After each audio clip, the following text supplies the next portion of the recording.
पाठीमागचा आमचे 3 मोटो आहेत।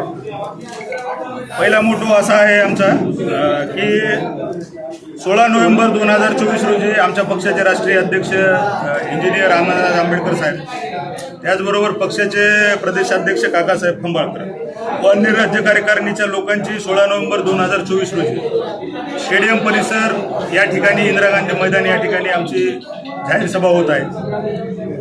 त्याचबरोबर जे आहे ते 14, 15, 16, 17, 18चा जो काही शेड्यूल आहे आमच्या सभांचा तो या ठिकाणी आम्ही मांडलेला आहे।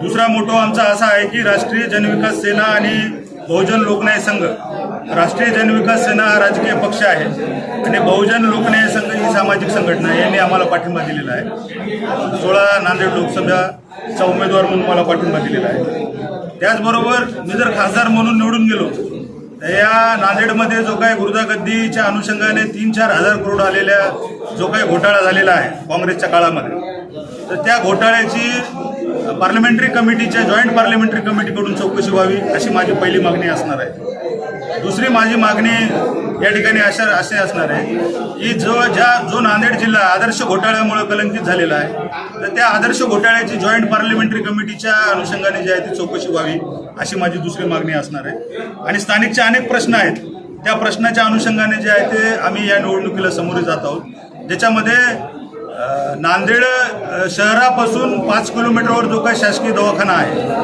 तर आमचं असं म्हणणं आहे की ज्या धुळखात पडलेल्या ज्या काही बिल्डिंग आहेत न्यायालयाच्या पाठीमागच्या ज्या काही शासकीय रुग्णालयाच्या, तर तिथं 5000 बेडचं रुग्णालय व्हावं।